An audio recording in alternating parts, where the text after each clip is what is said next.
O nosso tema hoje, ele será o direito financeiro, orçamento público, execução orçamentária, responsabilidade dos gestores e ordenadores de despesa. Um tema, sem dúvida, que desperta muito interesse. Nós sabemos a necessidade no nosso dia a dia em que trabalhamos com crimes financeiros e que trabalhamos com ações de improbidade, em desenvolver esse tema, enfim, de ter conhecimentos um pouco mais profundos sobre os conceitos no âmbito do direito constitucional, do direito financeiro. Gostaria de mencionar que, quando o desembargador Leandro Paulsen propôs esse tema, ele disse o seguinte: questões jurídicas relacionadas ao direito financeiro têm se apresentado com muita frequência nos processos de competência da Justiça Federal. Podemos exemplificar com as ações de improbidade administrativa, por vezes decorrentes de condutas relacionadas à realização de despesas não autorizadas ou à liberação de verbas públicas sem observância das normas pertinentes, bem como com as ações penais por crimes de responsabilidade dos prefeitos, dentre os quais estão a apropriação, o desvio e aplicação indevida de rendas públicas, a falta de prestação de contas e a inversão da ordem de pagamento de credores. A Constituição Federal dedica todo um capítulo às finanças públicas, os artigos 163 a 169, sendo imperativo que os juízes federais tenham domínio do tema, tanto para a sua função jurisdicional, como para as funções administrativas que exercem. Então, esse é o nosso objetivo nesta manhã, desenvolver os princípios, as regras que tratam do direito financeiro no âmbito constitucional. Para tanto, o convidado para a palestra é o doutor José Maurício Conte, que é juiz de Direito do Estado de São Paulo, mestre, doutor e livre-docente em Direito pela Universidade de São Paulo, professor associado da Faculdade de Direito da Universidade de São Paulo, fundador dos grupos de pesquisa Orçamentos Públicos, Planejamento, Gestão, Fiscalização, Federalismo Fiscal na Faculdade de Direito da USP e Poder Judiciário, Orçamento, Gestão e Políticas Públicas. E o tema é tão instigante, né, que fomos apresentados há pouco, né, doutor? E, brevemente, conversando sobre os temas, quantas discussões já ensaiamos ali. Então, nós teremos essa palestra e depois teremos uma dinâmica em grupo em que tentaremos colocar na prática alguns desses princípios. Portanto, imediatamente passo a palavra ao nosso convidado, palestrante. Bom dia a todos. É uma satisfação muito grande aqui estar no TRF4, com um público aí tão seleto, vamos dizer assim, né, de colegas aí da magistratura, e o que evidentemente gera aí até uma certa dificuldade aí em poder trazer alguma coisa de novo para os colegas, mas é uma oportunidade que eu não gostaria de perder para poder falar um pouquinho sobre esse assunto no qual eu desenvolvo minhas atividades acadêmicas. Eu sou juiz de carreira da Justiça Estadual de São Paulo, mas eu tenho uma atividade acadêmica paralela na Universidade de São Paulo, na área de direito financeiro, né? Eu venho me dedicando ao direito financeiro já desde 1995, quando eu comecei minha carreira na Universidade de São Paulo. Fiz o doutorado e a livre-docência na área de direito financeiro, e é um assunto muito curioso porque ele, no meu modo de ver, claro que eu sou suspeito para falar, ele é extremamente importante e não se dá a devida atenção, né? Então eu agradeço aí a desembargadora Vânia e o desembargador Leandro Paulsen e todos a escola da magistratura aqui do TRF4 por essa oportunidade de estar presente aqui para falar sobre isso. E, como sempre, o direito financeiro falando em carona de outras áreas, né? Ou a gente fala em Congresso de Direito Constitucional, ou fala em Congresso de Direito Administrativo, que é o mais comum, ou Direito Constitucional. Mas começamos aí a ter os próprios Congressos de Direito Financeiro, agora mesmo em junho vai ter um em Fortaleza, né? Acho que é a 4ª edição já. Então estão começando aí muito devagar a desenvolver o direito financeiro, mas ainda, apesar de há 20 anos que eu tenho lutado para incentivar os estudos da disciplina, ainda de maneira um pouco incipiente. Tem muitas universidades que sequer têm a cadeira de direito financeiro, né? Às vezes misturam com o tributário, que inclusive nem tem uma relação tão próxima assim com o direito financeiro, ao contrário do que muitos pensam. E os assuntos de direito financeiro, eles acabam sendo indevidamente deixados de lado, não obstante a sua importância. Então, só perco sempre alguns minutos para destacar isso daí. Há poucos anos, e eu tenho repetido para os alunos, numa ADI, a ADI 4048, que tratava de créditos suplementares, nós conseguimos a declaração lá do ministro Brito durante as discussões de que a lei orçamentária é a mais importante depois da Constituição. Aí, como a ação já terminou, já transitou em julgado, então já sempre ressalto aos alunos que isso já é um assunto sobre o qual não cabe mais discussão, né? A lei orçamentária é a mais importante da Constituição, consequentemente, sendo o núcleo central de estudos do direito financeiro, nós estamos estudando aí o que em torno daquela que é a lei mais importante depois da Constituição. O ano passado, com o impedimento da presidente em razão de atos relacionados a questões orçamentárias, então ficou mais ainda ressaltada a importância do direito financeiro, tanto é que os atos que acabaram levando ao impedimento são atos de descumprimento da lei orçamentária, o que demonstrou a importância e a gravidade e a relevância dos assuntos relacionados às questões financeiras. Então, são vários motivos que fazem com que não se tenha mais como deixar de lado a importância das questões relacionadas ao direito financeiro. Então, a ideia hoje é de falar sobre o orçamento público, a execução orçamentária, a responsabilidade de gestores. O assunto em si é muito amplo, né? Então vou ter uma certa dificuldade, talvez, de dosar um pouco aí o que falar e como falar sobre cada um. Talvez em alguns assuntos acabe sendo superficial e passe um pouco mais rapidamente, e outros acabem não aprofundando como deveria, né? Alguns, por exemplo, que eu não vou poder aprofundar como deveria e gostaria, são as questões que fogem um pouco da minha área. Por exemplo, improbidade administrativa é assunto que nós temos na faculdade ficado a cargo do direito administrativo, e a parte penal fica por conta do direito penal. Então, são assuntos aí que não são bem da minha área. Mas eu acho que, dando uma ideia geral sobre várias questões relacionadas mais propriamente ao direito financeiro, e eu pretendo, no final, colocar um problema que eu observei na época, propriamente, das discussões sobre o impedimento da presidente, e que já tem sido objeto de questões e discussões no âmbito do direito financeiro, que é a multiplicidade de tipificações da conduta, de condutas, digamos, que ferem o ordenamento jurídico em diversas esferas de responsabilidade do direito. É um assunto que, no meu modo de ver, ainda não tem uma solução satisfatória. Então, eu vou mostrar para vocês no final, aí, depois de dar um apanhado geral, que hoje os gestores públicos eles estão sofrendo um problema de serem submetidos a vários tipos de possibilidades de ilicitude, que são julgados por órgãos diferentes, por justiças diferentes, por tribunais diferentes, por procedimentos diferentes, por áreas do direito diferentes, criando uma dificuldade, no meu modo de ver, que eu ainda não vejo uma possibilidade de solucionar muito facilmente, não. Isso é um problema que vai ter que ser melhor analisado sob o ponto de vista dos juristas aí, para poder tentar achar uma solução e evitar o que tem ocorrido com alguma frequência, que é uma, digamos, multiplicidade punitiva aí que os gestores têm sofrido. Enfim, né, já fazendo essas ressalvas aí sobre essas possíveis falhas, aí, essas limitações do que eu vou falar, então já vou passar diretamente ao assunto, só para ter uma noção, qual seria o tempo? 1h20 até as...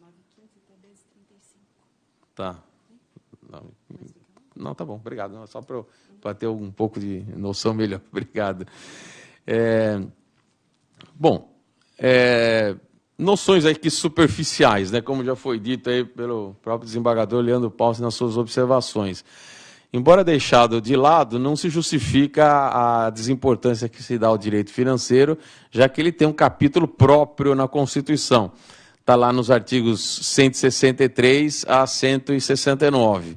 Então, nós temos todo um título lá que trata das finanças públicas, então nós temos aí as principais normas constitucionais a respeito do ordenamento jurídico que vai acabar abrangendo o que nós chamamos aí do direito financeiro, né, do ordenamento jurídico que cuida das finanças públicas. Em termos de legislação complementar, a legislação infraconstitucional de natureza complementar, nós temos basicamente duas leis que são as que regulam os assuntos de direito financeiro. Uma já bastante antiga, que é 4.320/64, está com mais de 50 anos, né? Foi publicada no dia 17 de março, e até um caso curioso, ela foi publicada no dia 17, poucos dias antes da alteração de governo, lá de 1964, dia 31 de março. Então foi assinada pelo então presidente João Goulart, e passou por vários tipos de regimes e vários tipos de governos, e várias constituições já passaram por sobre ela, e ela praticamente continua quase que integralmente vigente, né? Um caso curioso de lei que conseguiu aí superar todos esses tipos de alterações de regimes, de governos e etc., porque ela foi tida como uma lei técnica e bastante bem elaborada e bastante até contemporânea e avançada para a época. Então ela continua vigente, tá? A maior parte dos seus dispositivos estão vigentes, mas ela tem hoje sido considerada superada em vários aspectos. Ela tem várias lacunas. Por exemplo, todo o sistema de planejamento governamental hoje ele não está contemplado na Lei 4.320. A Constituição fala em plano plurianual, lei de diretrizes orçamentárias e a lei orçamentária anual. Na época da promulgação da 4.320 não havia plano plurianual, não havia lei de diretrizes orçamentárias, e hoje elas representam um papel importante, principalmente a lei de diretrizes orçamentárias, e elas não têm nenhum tipo de previsão na Lei 4.320. Isso causa um problema, por exemplo, com relação à regulamentação dessas leis, né, de qual é o conteúdo exato delas. A Lei de Diretrizes Orçamentárias ainda foi bastante regulamentada pela Lei de Responsabilidade Fiscal, mas o plano plurianual não tem regulamentação nenhuma até hoje, né? Tanto que todos os planos plurianuais eles são feitos de uma forma experimental, principalmente no âmbito federal, que é o que faz isso de uma forma mais detalhada e mais estudada. A cada edição do plano plurianual nós temos uma formatação diferente. Então isso decorre da falta de regulamentação do plano plurianual, que é uma das falhas pela inexistência de lei que substitua a 4.320. E os projetos que nós temos hoje em andamento para substituir a 4.320, eles funcionam muito focados no que hoje seria o mais relevante em termos de finanças públicas, que é a preocupação com a qualidade do gasto, né? Então, tornar o gasto mais eficiente.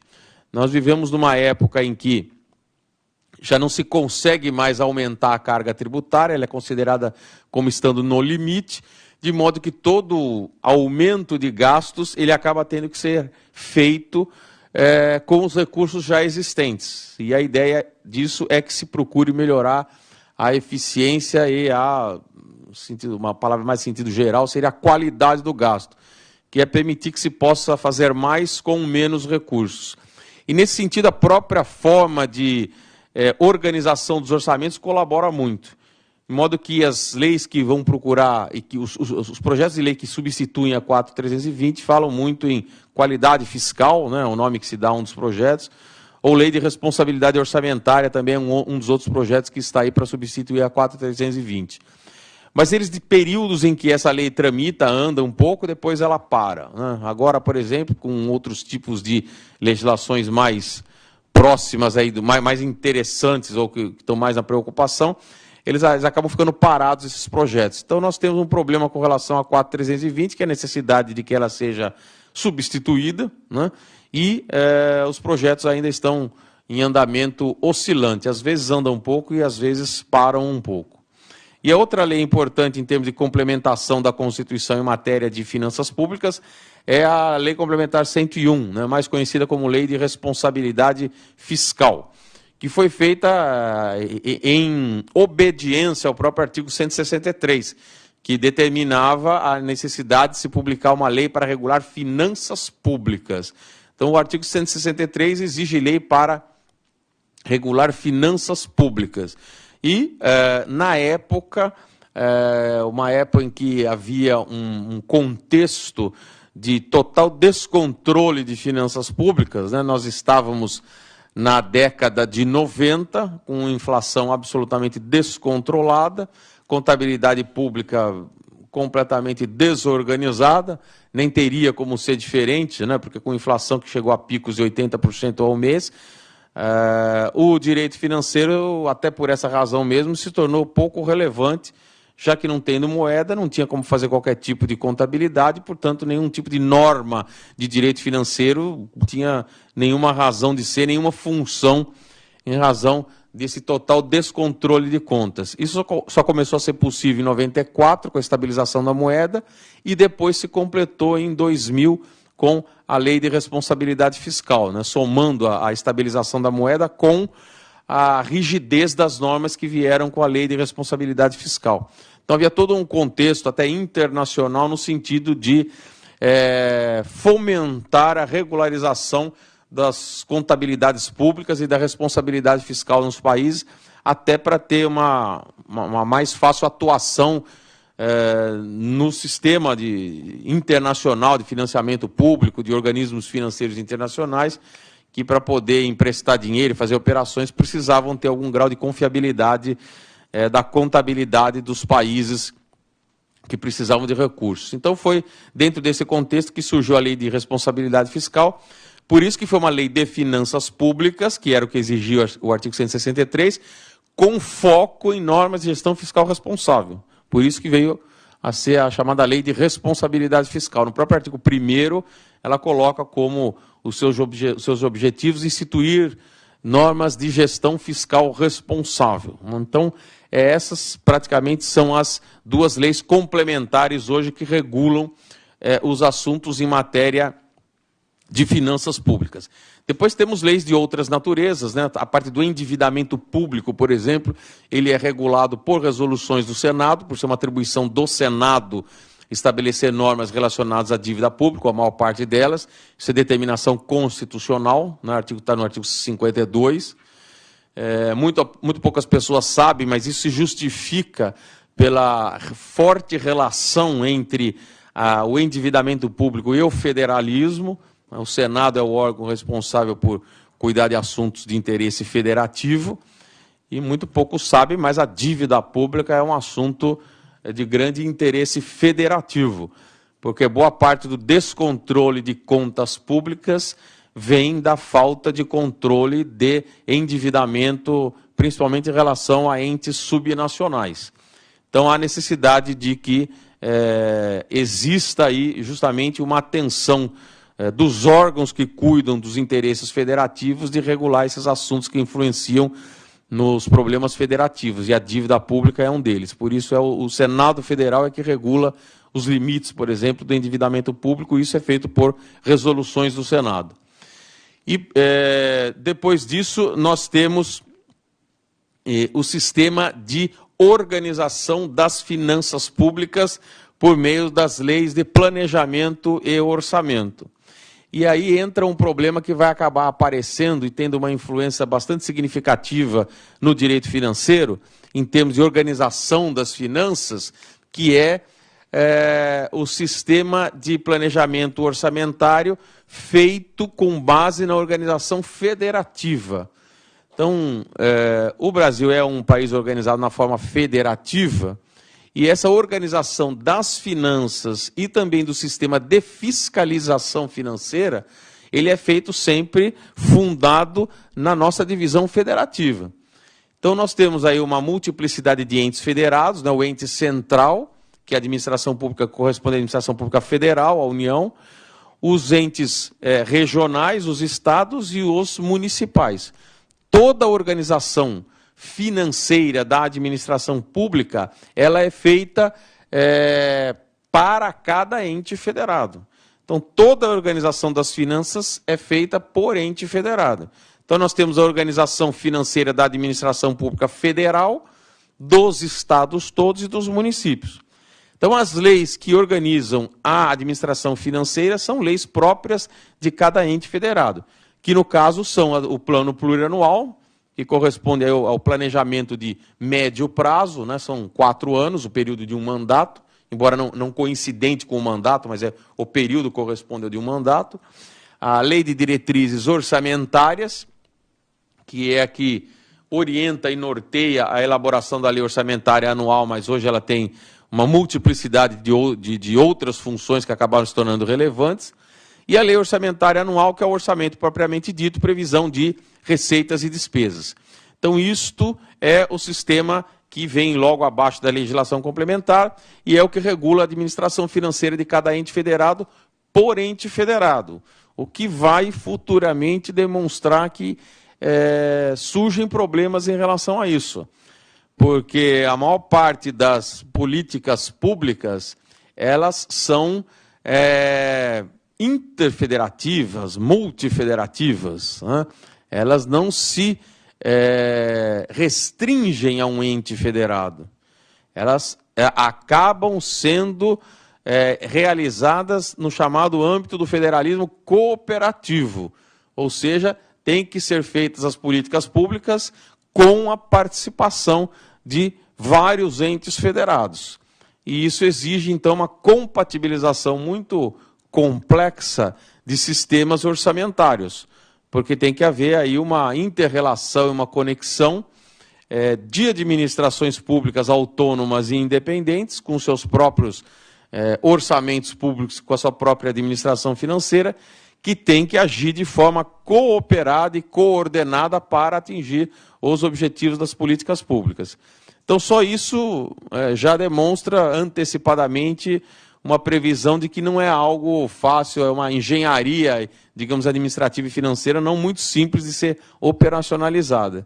E obviamente, cria aí uma multiplicidade de dificuldades, inclusive com relação à questão fiscalizatória e até mesmo refletindo em questões relacionadas à própria competência dos órgãos de justiça e de fiscalização para poder verificar eventuais irregularidades que ocorram nesses tipos de atos que envolvem essas políticas públicas realizadas no âmbito do federalismo cooperativo. Então, é só para adiantar um pouquinho.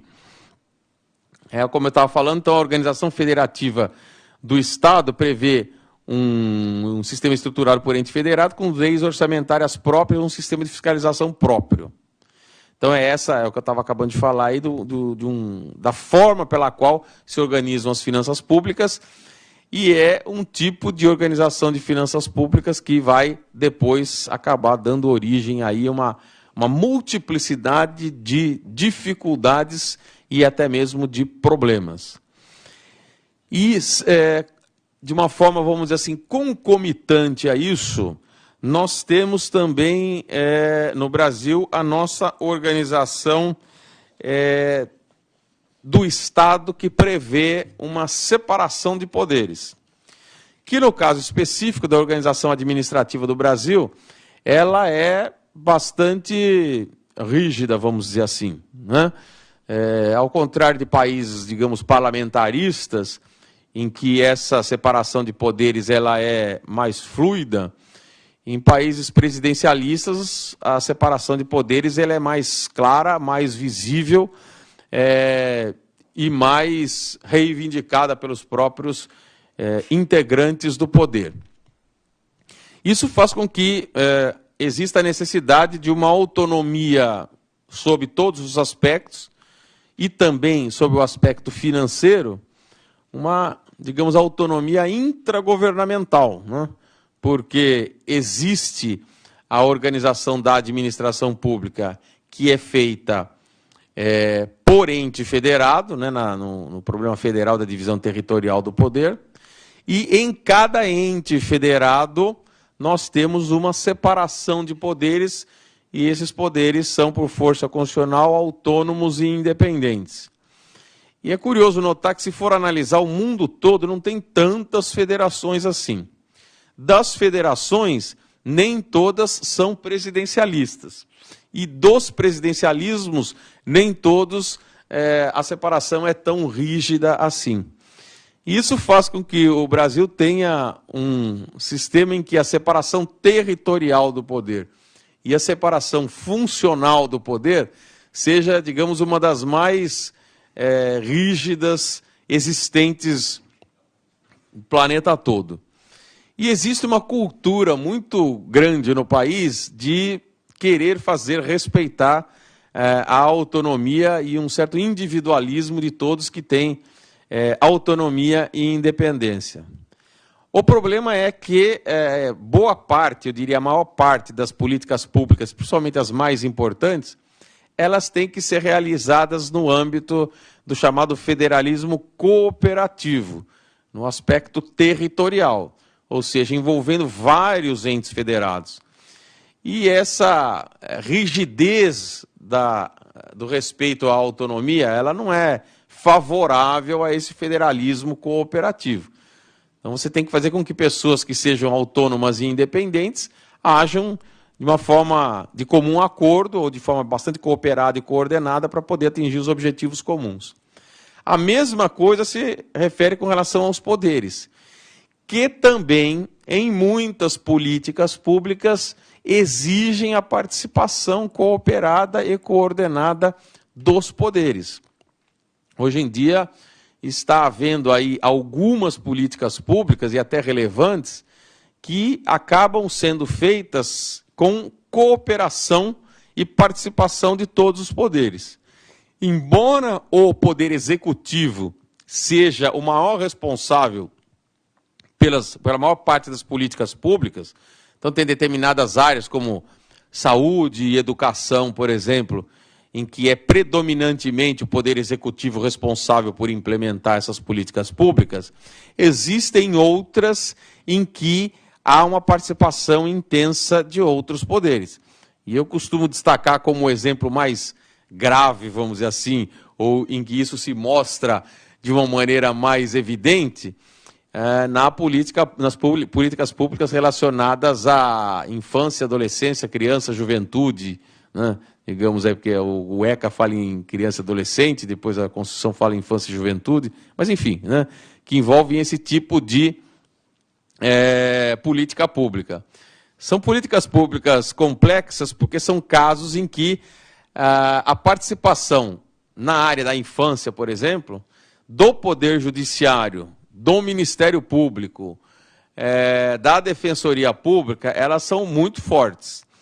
Então, a participação do Poder Judiciário como órgão que integra a política pública, não propriamente no exercício da sua função jurisdicional, mas eu diria mais como um órgão de administração pública mesmo, eles têm uma participação muito significativa. Então, para você poder operacionalizar uma política pública na área da infância, há necessidade de uma cooperação entre poderes e órgãos independentes. No caso, Ministério Público, Poder Judiciário e Defensoria, né? Veja-se que a organização de toda a questão de abrigamento e desabrigamento, né? Internação e desinternação, são atos que ocorrem com uma participação aí envolvendo o Poder Judiciário, o Ministério Público e o próprio Poder Executivo. Então, e para complementar e até piorar um pouquinho, só para citar esse exemplo específico, né,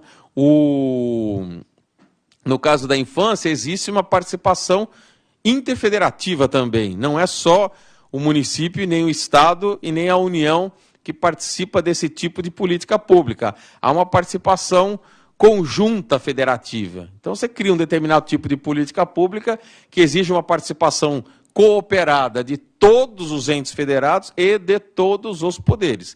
Todos eles autônomos e independentes. Então, não é simples organizar esse tipo de situação. E imaginem vocês que, havendo qualquer tipo de problema de qualquer natureza, ou especialmente financeira, como se vai resolver isso com a participação de todos esses órgãos e da mistura de recursos e de atribuições de todos esses órgãos. E soma-se a isso também o fato de que, um problema adicional, já trazendo mais para a questão própria aqui, de que a organização do Poder Judiciário, ela não respeita exatamente esse tipo de organização da administração pública. Então, o Poder Judiciário, ele é um poder que tem uma característica de ser um poder nacional sobre determinados aspectos, né? E que se divide em justiças estaduais, federais, militar, trabalhista, etc., mas por assunto. Então você tem a participação do Poder Judiciário Estadual, do Poder Judiciário Federal, em todas as unidades da federação, em vários tipos de ações, com uma divisão por assunto, que faz com que muitas vezes você tenha comandos nacionais para o Poder Judiciário, vindos, por exemplo, do CNJ, mas que atingem órgãos que são integrantes de um poder de outro ente da federação, por exemplo, um tribunal estadual. Então, o tribunal estadual é um órgão que está integrando um ente da federação subnacional, que é um estado, mas, ao mesmo tempo, ele fica submetido a um órgão de caráter nacional, que é o CNJ, por conta dessa unidade do Poder Judiciário. Então, tudo isso são potenciais criadores de problemas e de conflitos relacionados a aspectos federativos e de respeito à autonomia dos poderes, e que vai acabar gerando algum tipo de influência também no aspecto de fiscalização ou mesmo da própria competência para atuar. Então, isso é só para dar uma ideia que eu acho relevante as pessoas terem da complexidade da organização da administração pública no seu aspecto mais geral. Entrando mais especificamente no caso dos orçamentos públicos, então como é que funciona a organização desse sistema orçamentário?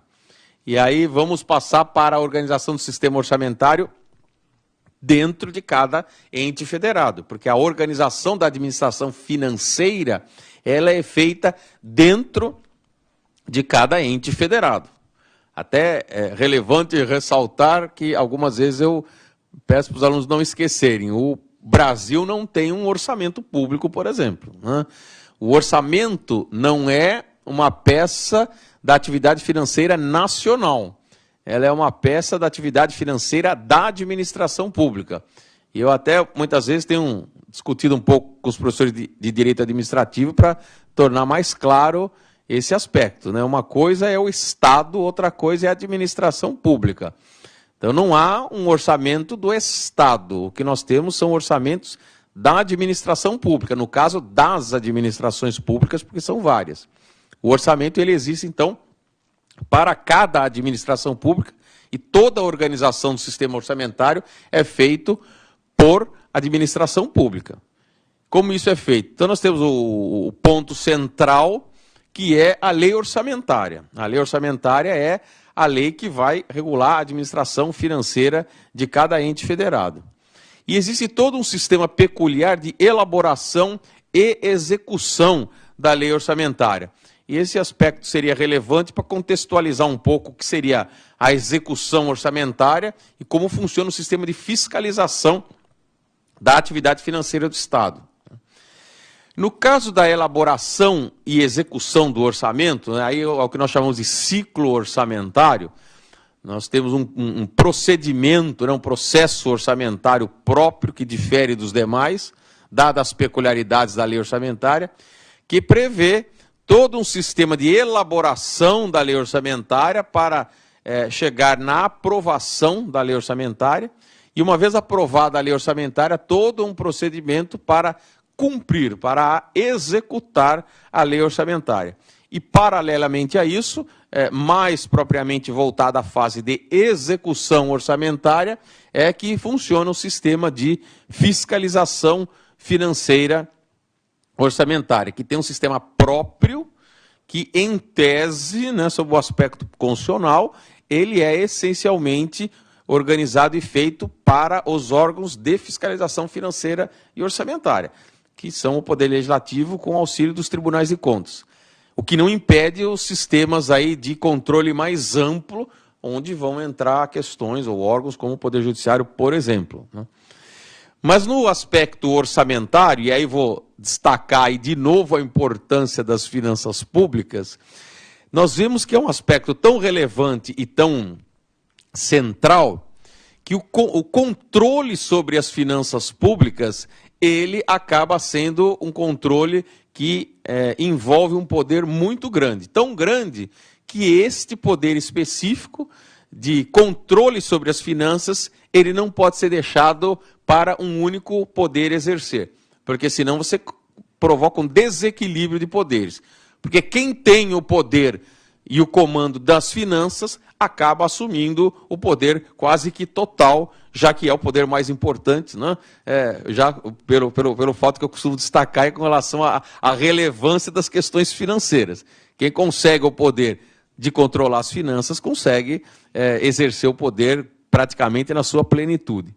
Isso fez com que toda a organização da administração pública e a Constituição organizasse a questão orçamentária, de elaboração e execução dos orçamentos, de forma distribuída entre os poderes, mais especificamente entre os poderes executivo e legislativo.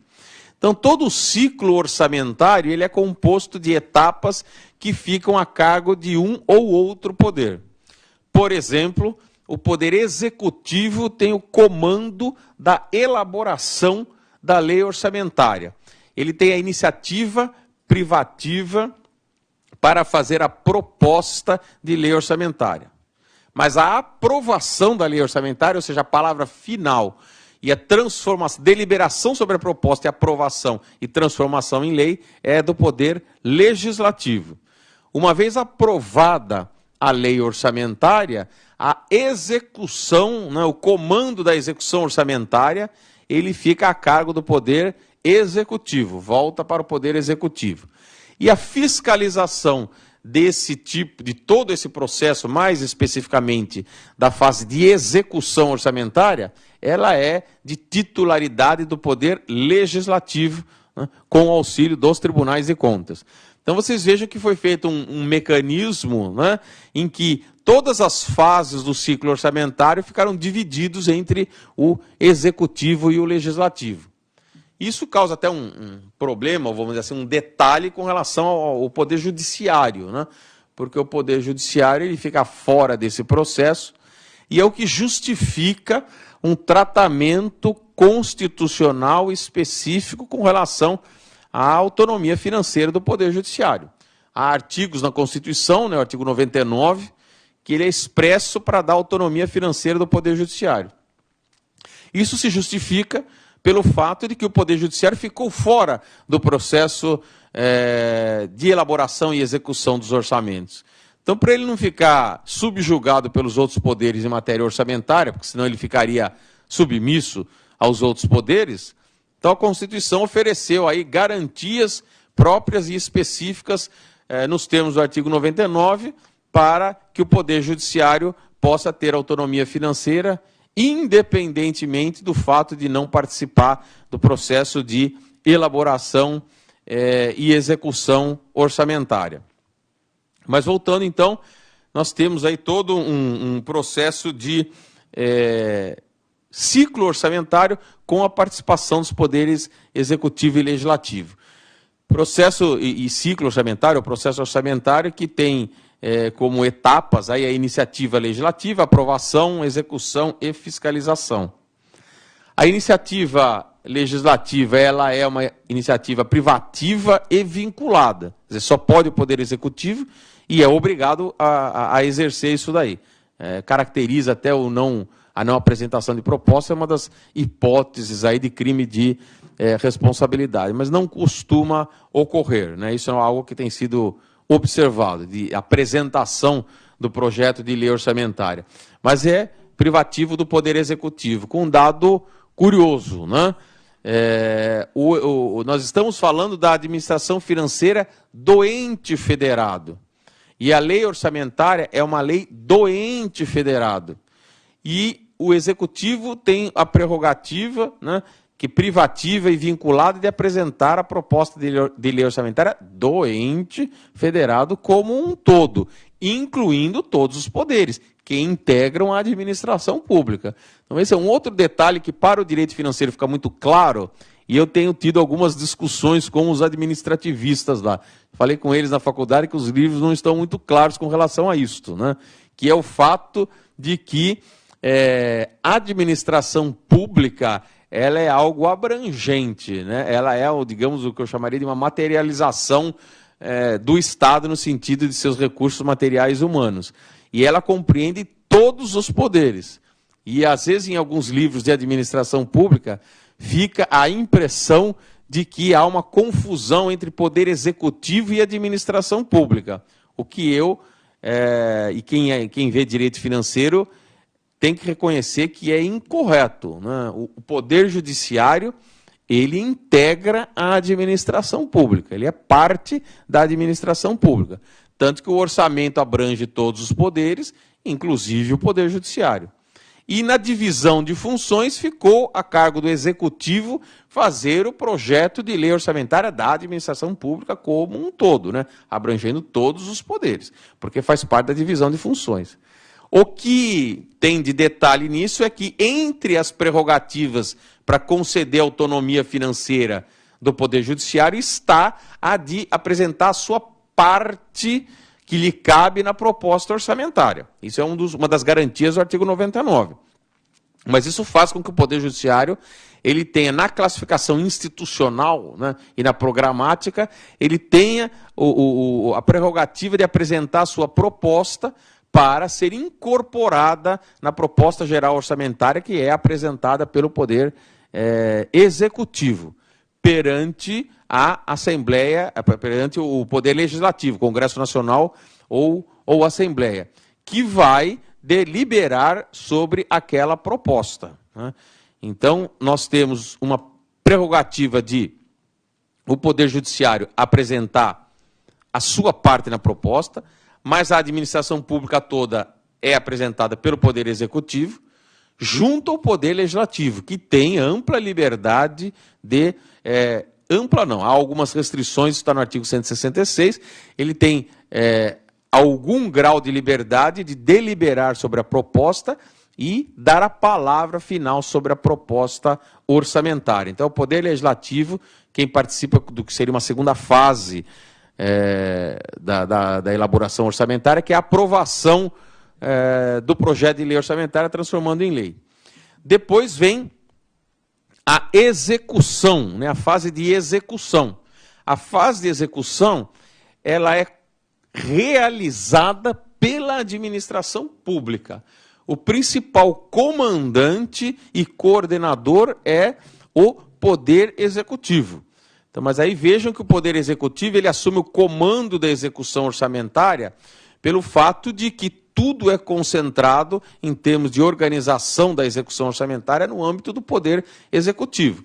No caso, seria na esfera federal o Ministério do Planejamento. Nas esferas estaduais, normalmente tem uma Secretaria do Planejamento, Secretaria de Economia e Planejamento, aí depende de cada esfera estadual. Mas a execução ela é da administração pública, tanto que o Poder Judiciário, ele, sendo administração pública, ele também participa da execução orçamentária, ele gasta dinheiro, faz empenhos, etc, etc. Né? Vejam como nesse ponto é relevante ter uma noção um pouquinho melhor e que não é clara no âmbito do direito administrativo do que é administração pública e do que é o executivo, quais são as funções de cada um.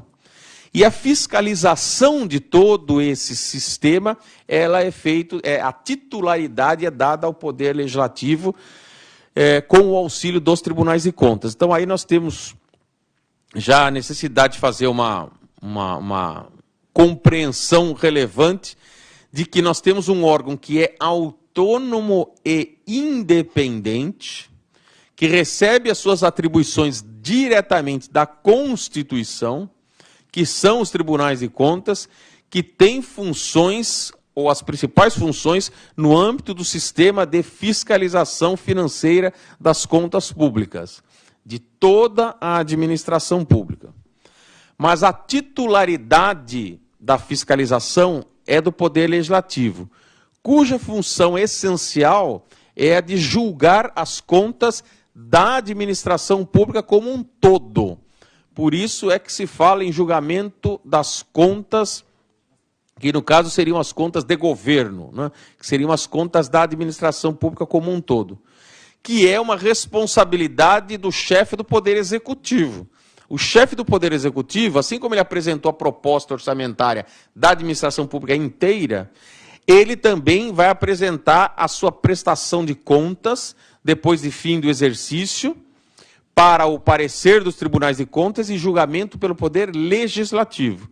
Então, o Poder Legislativo ele faz o julgamento das contas da administração pública inteira, né? As contas que representam o cumprimento da lei orçamentária da administração pública toda. Essa é a responsabilidade principal e essencial do Poder Legislativo como responsável pelo sistema de fiscalização financeira.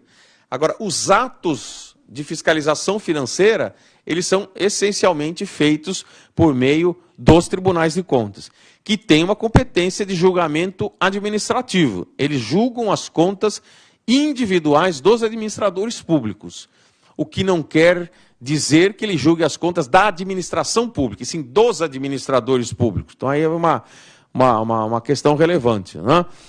Os tribunais de contas têm atribuição constitucional de julgar definitivamente, no âmbito administrativo, as contas dos administradores públicos, ficando a cargo do Poder Legislativo julgar as contas da administração pública apresentada pelo chefe do Poder Executivo como representante da administração pública no aspecto financeiro. Isso, inclusive, deu uma discussão recente muito interessante sobre a distinção entre contas de governo e contas de gestão, por conta de um problema aí envolvendo prefeituras, né? Porque, recentemente, o Supremo Tribunal Federal teve que submeter isso à discussão, e aí surgiu um problema curioso, porque você tem os prefeitos como o chefe do Poder Executivo responsável pelas contas da administração pública municipal, cujo julgamento é feito pela Câmara de Vereadores, por seu Poder Legislativo responsável pelo julgamento das contas da administração pública como um todo. Ocorre que, no âmbito de prefeituras, é muito comum o prefeito atuar também como gestor, né? Portanto, ele acaba atuando como administrador público e acaba tendo contas sujeitas a julgamento pelo Tribunal de Contas na sua ação como gestor, e não na sua ação como representante da administração pública, que vai apresentar as contas gerais da prefeitura. Então, isso criou uma celeuma aí, porque ficou a dúvida se as contas do prefeito vão ser julgadas pela Câmara ou vão ser julgadas pelo Tribunal de Contas. Então, aí depende da situação, né? Porque ele tem atuação dupla, ele tem atuação como gestor, que daria responsabilidade de ele ficar sujeito à jurisdição do Tribunal de Contas, no âmbito da atuação dos tribunais de contas, e ele tem a atuação como representante da administração pública municipal, cujas contas gerais ficam submetidas a julgamento pelo Poder Legislativo, no caso a Câmara de Vereadores. Então esse já é um dos dados curiosos aqui, que faz parte aí das discussões aí que podem surgir. Indo mais diretamente, só para dar uma noção um pouquinho melhor da questão da execução orçamentária, ou seja, daquela fase de cumprimento da lei orçamentária, está aprovada e vai ser cumprida, só alguns detalhes importantes, né? Primeiro é a vigência do chamado princípio da legalidade em matéria de direito financeiro, que a exigência de autorização legal. Toda despesa pública só pode ser realizada com autorização legal, precisa ter previsão em lei para realizar despesa pública. Essa autorização é essencialmente conferida pela lei orçamentária. A lei orçamentária, ela tem a previsão de receitas e de despesas, e na parte relacionada à previsão de despesas, ela tem uma função relevante, que é, ao mesmo tempo, ser autorizadora de despesas. Então, para fins de observância do princípio da legalidade, o fato de o recurso estar previsto na lei orçamentária como gasto, já confere a observância do princípio da legalidade, ou seja, a autorização legal para ser feita a despesa por estar contemplada na lei orçamentária. Toda despesa pública, ela tem um regime jurídico próprio, né, que envolve, depois da autorização legal, os atos de processamento da despesa, que são empenho, liquidação e o pagamento. E também é importante ressaltar, no âmbito da execução orçamentária, a existência da chamada ideia de flexibilidade orçamentária. Esse é um problema bastante interessante, porque ele envolve um dos aspectos mais curiosos e polêmicos em matéria de direito financeiro, que é a dificuldade em se dar aí uma concretude ou uma impositividade para a lei orçamentária. Em todo ordenamento jurídico se sabe que a lei existe para ser cumprida, né? E no âmbito do direito financeiro não é ou não deveria ser diferente. Porém, a lei orçamentária ela tem aí algumas peculiaridades, e uma dessas peculiaridades da lei orçamentária se refere justamente a essa questão da impositividade da lei orçamentária. Ou seja, a lei orçamentária existe e tem que ser cumprida. Tanto que deu origem aí a uma discussão bastante conhecida sobre a natureza jurídica da lei orçamentária. Se ela é uma lei autorizativa ou impositiva. E também a discussão de que se ela é uma lei formal ou material, né? Basicamente, o núcleo central desse problema é saber se a lei orçamentária, uma vez tendo feito a previsão de despesas, ela cria uma obrigação para que aquelas despesas sejam feitas e aqueles atos previstos para o gasto de despesas tenham que ser realizados, ou se ela funciona apenas como essa mera autorização, porque ela teria uma natureza de lei formal, cuja função seria apenas passar pelo processo legislativo e ser aprovada como tal, mas não criar essas obrigações e até direitos subjetivos de exigir que o gasto seja feito. Então, esse é o problema, né? Para efeitos dos interesses do Poder Executivo e do que nós observamos como vigente hoje, ela acaba sendo uma lei que, na prática, ela tem uma natureza formal e autorizativa. Ou seja, faz-se a lei orçamentária e a lei orçamentária tem na sua previsão de gastos uma autorização para gastar que até hoje ainda não se transformou numa obrigação de gastar. Só que isso, ele, embora atenda ao Poder Executivo, porque praticamente ele dá uma liberdade grande aí de atuação em matéria orçamentária, que é algo de interesse do Poder Executivo, ele é um tipo de sistema, uma interpretação desse sistema, que ele é absolutamente destoante do mecanismo de planejamento e da própria forma de elaboração dos orçamentos. Porque todo sistema de planejamento orçamentário, ele prevê aí para períodos de médio prazo e períodos de curto prazo, o que vai ser feito com o dinheiro público. E, portanto, ela tem até uma função de transparência, no sentido de tornar público o que vai ser feito com o dinheiro público, como ela tem uma função de controle, no sentido do sistema de fiscalização, verificar se foi feito aquilo que está previsto na lei orçamentária. Se admitir-se que a lei orçamentária ela tem uma função meramente autorizativa, ela teria um conteúdo meramente formal, todo esse sistema de planejamento fica praticamente inutilizado, né? Não teria função ou razão de ser criar todo um mecanismo de planejamento se ele não precisa ser cumprido, ele é uma mera faculdade do gestor de cumprir ou não. Então é um tipo de interpretação que é bastante sem sentido em termos da organização do que se prevê para o sistema financeiro da administração pública, né? E todo esse sistema de previsão orçamentária em atenção aos sistemas que já não vou dizer que são modernos, porque eles existem aí há quase 100 anos, de orçamento por programas, com previsão de metas, resultados, indicadores, em que você faz a despesa integrar um programa que tem objetivos, metas a cumprir, né, resultados esperados, indicadores para medir esses resultados, né, tudo no sentido aí de melhorar a qualidade do gasto.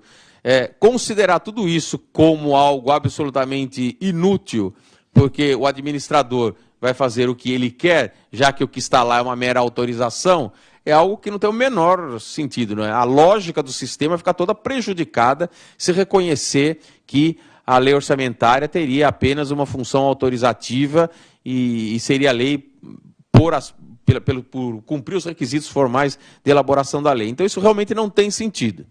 O problema que ocorre é a dificuldade em se reconhecer impositividade na lei orçamentária. Quer dizer, como criar a obrigação de cumprir aquilo que está no orçamento, se a lei orçamentária, ela refere-se a fatos futuros e, portanto, com algum grau de incerteza, né?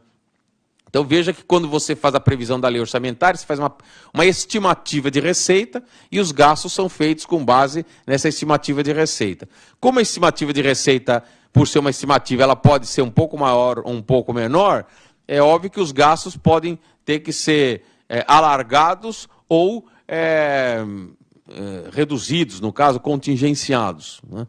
Então isso cria uma desobrigação natural de cumprir a lei orçamentária de uma maneira absolutamente rígida. E aí dá margem a um abuso nessa falta de rigidez, fazendo com que a lei orçamentária acabe sendo uma lei com alto grau de flexibilidade. Com isso, cria-se um sistema de dar flexibilidade à lei orçamentária, os instrumentos, até alguns autores colocam como princípio da flexibilidade orçamentária, de fazer com que a lei orçamentária necessariamente tenha que ter algum grau de flexibilidade para poder adaptar a essas intercorrências durante a execução orçamentária. E isso reside em um dos principais problemas da lei orçamentária, né? Já se acostumou pela ineficácia que a lei orçamentária tinha há 2 décadas, de dar um alto grau de flexibilidade, já que o orçamento não tinha razão de ser pela inexistência até mesmo de leis, de moeda estável e de rigidez nas normas. Então isso criou aí uma necessidade de ter mecanismos de flexibilidade orçamentária que historicamente foram sendo extremamente elevados. Mas hoje não tem mais razão de ser eles serem dessa forma elevados.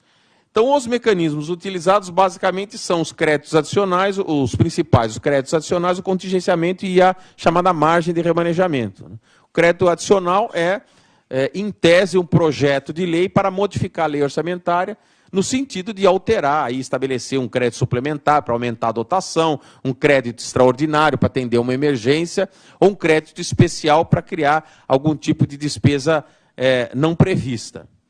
Então tem que ser, em tese, né, proposto com um projeto de lei para ser aprovado e alterar a lei orçamentária. O contingenciamento, ele decorre da necessidade de adaptação que o Poder Executivo, que comanda a execução orçamentária, tem de adaptar o fluxo de recursos. Como o orçamento ele prevê no início do ano uma quantidade de recursos para fazer frente às despesas, mas a quantidade de recursos ela não é existente, ela é orçamentária e não financeira, né? Os recursos vão ingressar naquela previsão durante o ano todo, mas não estão no caixa no começo do ano, você tem que adaptar a execução orçamentária para poder fazer com que os ingressos se compatibilizem com as receitas, para no final do ano ocorrerem as duas coisas, a arrecadação total e a despesa total. Então você tem aí que fazer com que o Poder Executivo controle esse fluxo.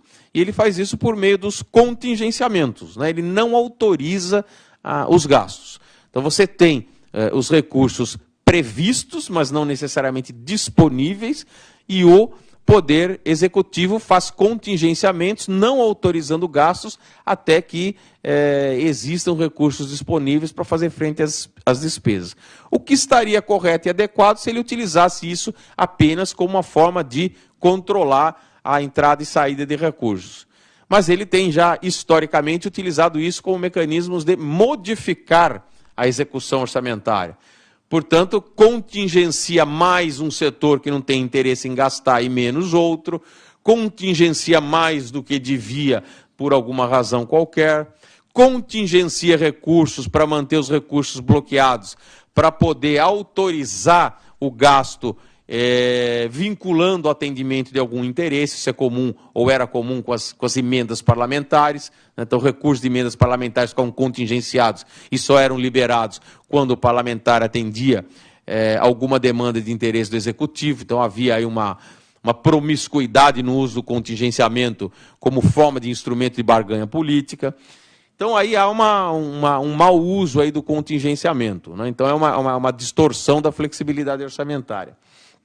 E também nós temos o problema aí da margem de remanejamento, que é uma pré-autorização dos créditos adicionais já concedida na lei orçamentária. Então já faz a lei orçamentária e já dá lá uma pré-autorização para o Poder Executivo alterar a lei orçamentária dentro de determinados limites, fazendo com que não há necessidade, não exista necessidade de créditos adicionais para cada despesa. O Executivo já tem uma margem dentro da qual ele possa atuar. Só que essas margens têm sido, no mais das vezes, muito altas, né? No âmbito municipal, chegam a coisas ridículas, como 50%, 60%, 70%, 80% do orçamento. Já tem exemplos até de 100% do orçamento, né? O que torna completamente inútil, já que se sabe que o orçamento ele é discricionário em não mais do que 10%. Então, a maior parte, 90% do orçamento, ele tem um baixíssimo grau de discricionariedade. Ele é composto de despesas para pagar salário de funcionários, material de consumo, etc., que não tem como ser alteradas. Então, a margem de discricionariedade acaba ficando em torno de 10%. Se conceder de 10% ou mais de abertura de crédito adicional, praticamente toda a parte discricionária fica a cargo do Executivo já pré-autorizado, sem passar pelo Legislativo. Então, essa margem de remanejamento tem sido um outro abuso aí em termos de flexibilidade orçamentária. Então, isso foi só para dar uma noção para vocês, né, de como funciona essa parte de elaboração e execução do orçamento. Uma noção agora sobre a parte de fiscalização financeira e orçamentária. Ela está prevista nos artigos 70 a 75.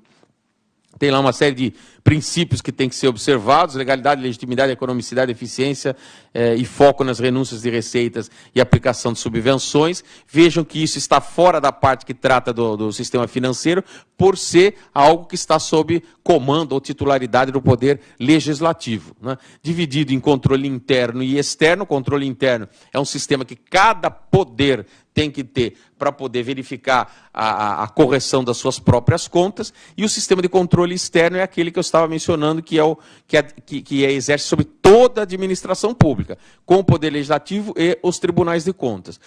Isso é um sistema de controle externo sob o aspecto da organização da fiscalização financeira e orçamentária, o que não impede a existência do que se é chamado de controle social, ou controle mais amplo, que é o controle realizado de forma mais difusa, que pode ser pela população como um todo, né, pelo controle da sociedade como um todo, e pelos outros órgãos que acabam também exercendo algum controle no sistema de fiscalização financeira. E aí entraria, por exemplo, o Ministério Público e a participação do Poder Judiciário. Quer dizer, eles entram no sistema de fiscalização financeira pela forma de controle mais amplo e controle social pelo uso dos seus próprios instrumentos. Mas o controle formal ou estruturado e organizado da atividade financeira, ele é feito pelo sistema do Poder Legislativo com os tribunais de contas. E agora entrando um pouquinho na ideia do que seria mais focado na questão aí da responsabilidade dos gestores, né? No âmbito do direito financeiro, nós temos aí a ideia do que nós podemos chamar de responsabilidade financeira.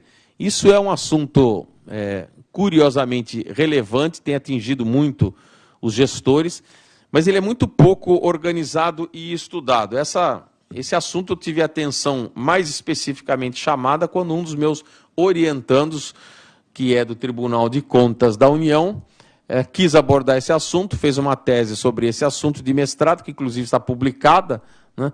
E acho relevante até quem queira se inteirar mais do assunto, porque detalhes relacionados a várias das questões que foram colocadas, ele aborda no livro dele, que tem o título de Responsabilidade Financeira. O autor é o Emerson César da Silva Gomes, né?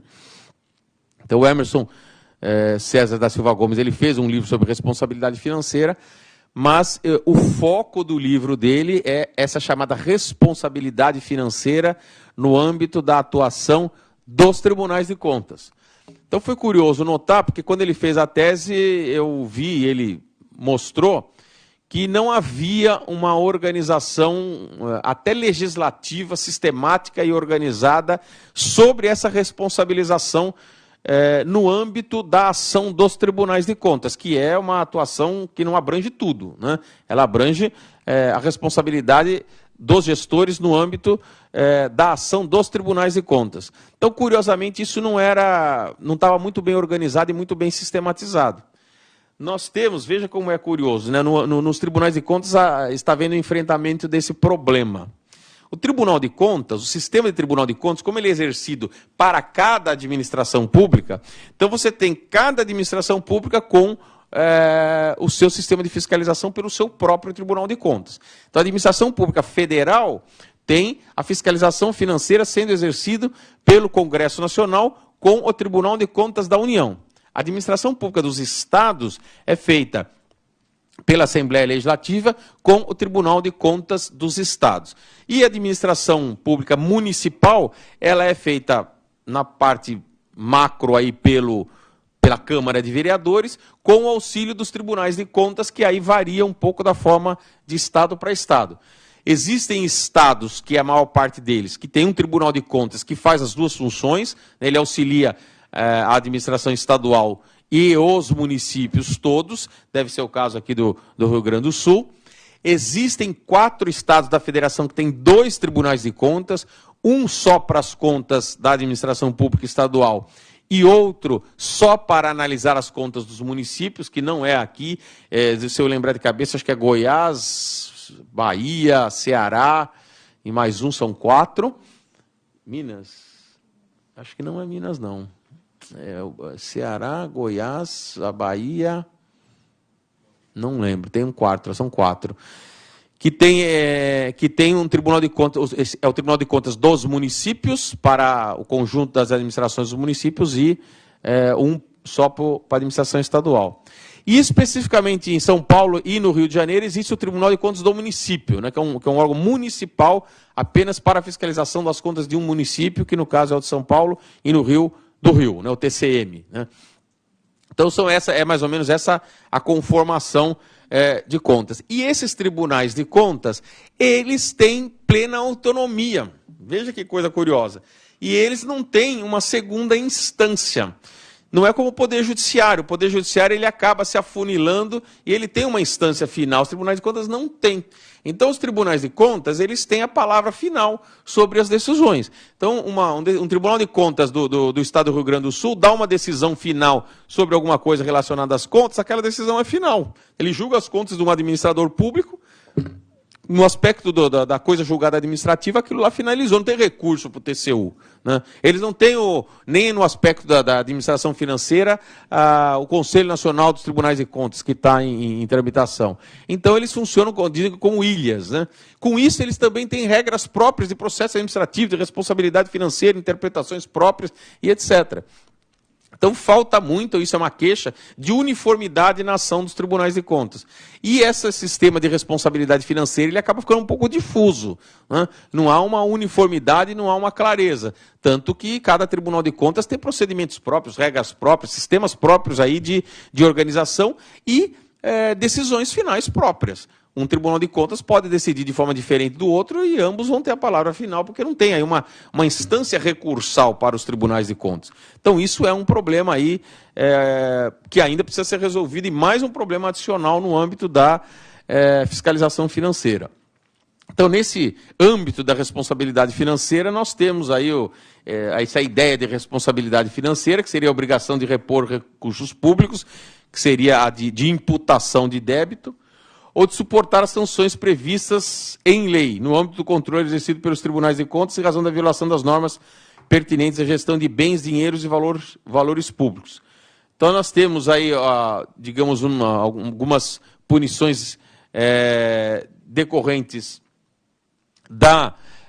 do descumprimento da lei, que teriam sanções como multa, por exemplo, e outras que envolvem o ressarcimento, como são os casos aí da imputação de débito. Então, tem várias esferas aí de possibilidade de responsabilização, somente considerando o âmbito da responsabilidade dos tribunais de contas, dando origem aí a duas modalidades, que seriam a responsabilidade financeira reintegratória e a sancionatória, né? A reintegratória, que é aquele tipo de responsabilidade que visa a reposição aos cofres públicos dos valores desviados, e a sancionatória, que às vezes não envolve desvio e nem prejuízo, mas são atos que envolvam ilegalidades que ficam sujeitos apenas a punições como multa, por exemplo.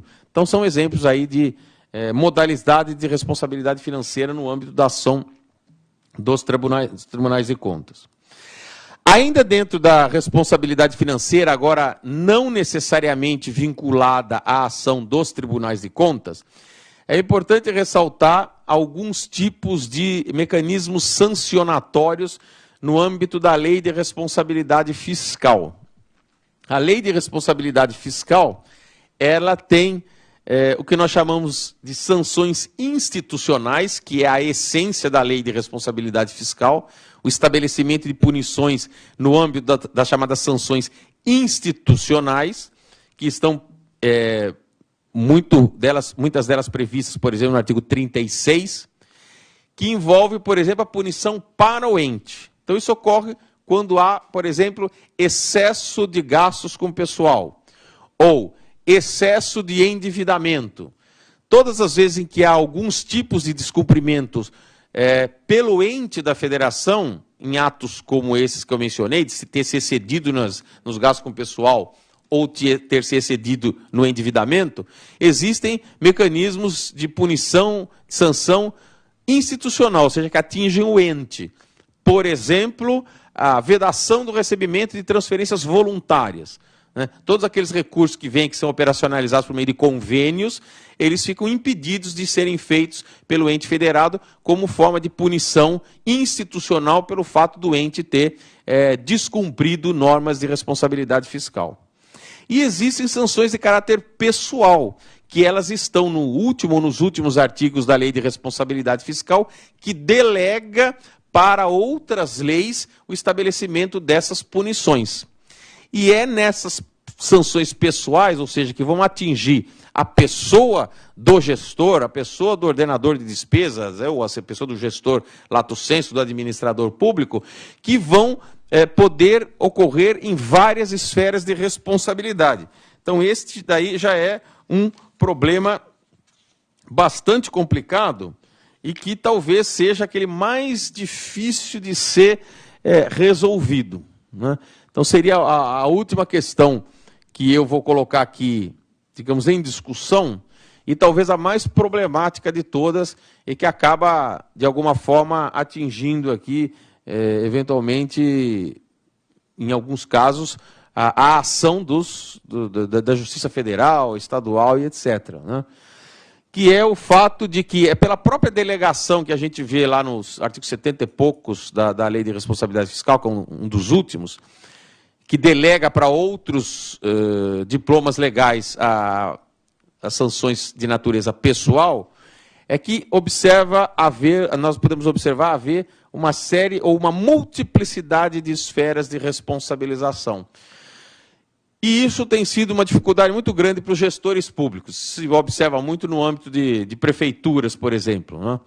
É curioso notar, porque prefeituras, às vezes, o normal é as prefeituras serem pequenas, ter que fazer um gerenciamento de recursos que não é simples para pessoas que não são da área, não são do ramo, e a assessoria dessas prefeituras, principalmente as menores, elas têm uma dificuldade realmente de competência técnica para poder operacionalizar uma série de gestão de recursos.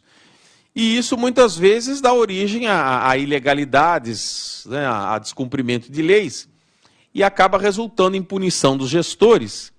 Mas o problema é que isso tem ocorrido aí em várias esferas e vários níveis difíceis de se interrelacionar. Por exemplo, né, uma das possibilidades são as sanções penais. O Código Penal teve introduzido pela Lei 10.028 o artigo 359, que estabeleceu os chamados crimes contra as finanças públicas. O artigo 359 é um dos menos conhecidos do Código Penal, mesmo os que atuam na área do Código Penal pouco se referem a esse que é o último, um dos últimos artigos do Código Penal, que prevê as condutas típicas penais previstas no Código Penal de responsabilização por atos relacionados a infrações fiscais, né? Criando a tipificação de condutas de crime contra as finanças públicas. Então é um artigo só, mas ele tem vários incisos. Foi colocado lá as condutas em A, B, C, D, se eu não me engano até o H. Então tem lá A, B, C, D, E, F, G, H, 8, 9 condutas típicas penais, onde você tem lá realização de operação de crédito em desacordo com a legislação, realização de despesa sem autorização legal. Eu nem me lembro agora, tem até todos aqui, já separei, mas, enfim, tem uma multiplicidade de condutas típicas penais, portanto, submetidas a julgamento pela justiça penal comum, né? Então, você tem lá com os princípios e regras de direito penal. Existem sanções de natureza civil ou civil administrativa, que são aquelas previstas na lei que trata da improbidade administrativa, a lei 8.429. Então, quem verificar a lei 8.429 vê a tipificação de uma multiplicidade de condutas que caracterizam atos de improbidade administrativa, que vão ser submetidos a julgamento pela justiça comum civil, lá no caso, São Paulo vai lá para as varas da Fazenda Pública. Então, tem varas da Fazenda Pública resultando em processos que seguem o rito do processo civil, né, para a apuração dessas condutas e levam a punições previstas na lei de improbidade administrativa relacionados a fatos envolvendo infrações na atividade administrativo-financeira, que seguem as regras da justiça civil, os princípios do processo civil, né, e as punições previstas no âmbito civil na lei de improbidade administrativa. E aí envolve um pouco de direito administrativo, então seria algo praticamente civil administrativo, né? Nós temos que não tem nome, acabei dando nome quando fui abordar o assunto numa coluna que eu escrevi no site do Consultor Jurídico, porque havia muita confusão disso na época lá em que houve o impeachment da presidente, e eu percebi que não tinha nome para isso, eu apelidei de sanções administrativo-financeiras, que seriam aquelas sanções previstas no âmbito da responsabilização dos tribunais de contas, tanto aquelas referentes a punições reintegratórias, como aquelas referentes às punições sancionatórias, que são as condutas que dão origem às multas aplicadas pelos tribunais de contas. E lá há a previsão de uma série de atos relacionados a condutas envolvendo infrações à legislação administrativo-financeira, que são apuradas no âmbito dos tribunais de contas, pelas regras dos tribunais de contas, pelos princípios de direito administrativo envolvendo uma atuação de um órgão administrativo, que são os tribunais de contas. E existem as sanções políticas, como, por exemplo, as previstas na Lei 1079, que trata dos crimes de responsabilidade, ou políticas, ou jurídico-políticas, em que tem lá, entre outras, a condutas de infração à lei orçamentária, ou atentado à lei orçamentária, agora não me lembro bem a exata redação, que estão especificadas ou detalhadas em condutas específicas na Lei 1079, né, introduzidas pela própria Lei 10.028. Então, a Lei 10.028 introduziu condutas, ou especificou condutas na Lei 1079, que previa os crimes que dão origem ao impeachment, lá, os chamados crimes de responsabilidade, e que, portanto, seguem um rito próprio, né, específico para a finalidade de apuração e punição desse tipo de conduta. Agora, vejam que há uma multiplicidade de ilícitos, né, de condutas típicas descritas em diplomas diversos, referente a justiças diferentes, né, justiça civil, justiça administrativa, justiça penal, justiça política. Portanto, são âmbitos diferentes de atuação, que têm princípios próprios, né, que estão submetidos a regimes jurídicos de processamento e punição próprios, por órgãos próprios, né, que não tem o seu tempo exatamente coincidente e que eles, em tese, não se misturam. Mas não há como evitar que as condutas muitas vezes sejam muito parecidas ou exatamente as mesmas, que acabam ficando sujeitas a esta multiplicidade de possibilidades de punição, fazendo com que se corra o risco de uma mesma conduta acabar sofrendo múltiplas punições. O que não necessariamente está equivocado, né? Eu sempre dou um exemplo. Quando uma pessoa atropela alguém, isso não impede de que exista uma punição penal pelo crime de lesão corporal culposa ou uma punição civil por uma indenização com os danos que a pessoa causou. Então não é que exista necessariamente uma dupla punição, mas às vezes pode haver. Então é algo muito casuístico, né, que faz com que tenha que se verificar se não há uma duplicidade de punições ou se não há uma incompatibilidade de decisões nesses tipos de punições. E gera, muitas vezes, algum tipo de mistura, né, de questões. Eu me lembro que na época do impedimento da presidente, né, estava no final aqui, mais ou menos, está batendo, então está tudo em falha. Eu me lembro que na época do impedimento da presidente, houve muita discussão ou muita argumentação no seguinte sentido, de que estava havendo julgamento do processo de impeachment, ela estava sendo condenada por crime de responsabilidade, mas as contas dela não tinham sido julgadas. Portanto, ela não poderia ser condenada por crime de responsabilidade, porque sequer as contas tinham sido julgadas. Então, veja, esse é um caso típico de um problema relacionado a isso. O julgamento das contas, na época, ele seguia o procedimento da responsabilidade administrativa ou financeira do âmbito dos tribunais de contas e poder legislativo. Então, você tinha o julgamento das contas da administração pública federal, cuja responsabilidade era da presidente, que tinha sido submetida à apreciação de parecer prévio pelo Tribunal de Contas da União, que tinha dado parecer propondo a rejeição das contas, cujo julgamento tem que ser feito pelo Congresso Nacional, dando origem a uma eventual punição no âmbito dos tribunais de contas, conforme a legislação prevista para a responsabilização naquele âmbito de punição decorrente da ação dos tribunais de contas e do Poder Legislativo. Outra coisa eram condutas que tipificavam crimes de responsabilidade e sujeitas a julgamento pelo Senado Federal, provocando punições decorrentes da lei que trata dos crimes de responsabilidade. Então, você veja, são processos diferentes, relativos a condutas que podem ser diferentes, dando origem a procedimentos diferentes. O que não impede de ocorrer algum tipo de incongruência jurídica. Por exemplo, né, a presidente foi condenada por crime de responsabilidade, isso é uma condenação definitiva, mas as contas dela acabaram, embora tendo parecer contrário dos tribunais de contas, não tendo sido julgadas. E havia uma identidade de fatos, e isso até hoje não ocorreu. Seria muito curioso notar, né, se agora, eventualmente, o Congresso colocasse as contas de julgamento e dissesse que as contas estão regulares. Né? Você vai fazer com que a presidente tenha sido colocada para fora por crime de responsabilidade relativa à prática de uma conduta que, em tese, não é impossível que o Congresso Nacional, eventualmente, julgue como não tendo ocorrido. E, muitas vezes, os casos eram semelhantes. Quer dizer, vai dar uma situação estranha, né? Então há problemas complicados em relação a isso, né? Isso é uma questão aí um tanto difícil de resolver, né? E que abrange um pouco a atuação de todos, né?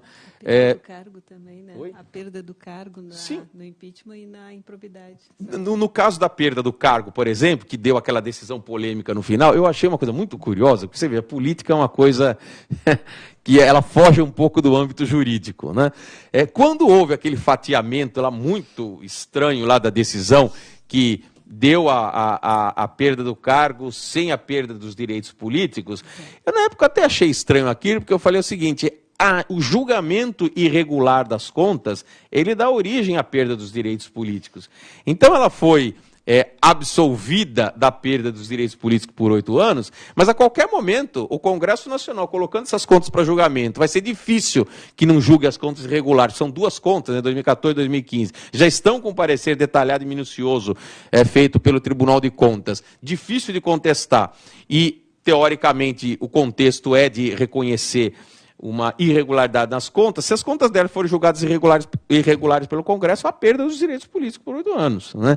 Então, eu não entendi bem por que aquilo foi feito. Né? Ainda tem o crime eleitoral. Que é outra esfera de responsabilidade. Mas veja que coisa curiosa, no caso dela, eles permitiram que ela ficasse com os direitos políticos, e não estão colocando as contas para julgamento, né? As contas estão sendo paradas, lá não colocam para julgamento. Quer dizer, tudo indicando que houve um ajuste político, né? No seguinte sentido, olha, a pena foi suficiente essa e não vai ter outra. Mas para não ter a outra, a conta não é colocada para julgamento, porque na hora que for colocada para julgamento, ela perde os direitos políticos se a conta for julgada irregular. Né? Então ficou uma coisa assim, que a gente observa que a política começa a exercer a sua força aí e deixa o mundo jurídico um pouco fora disso daí.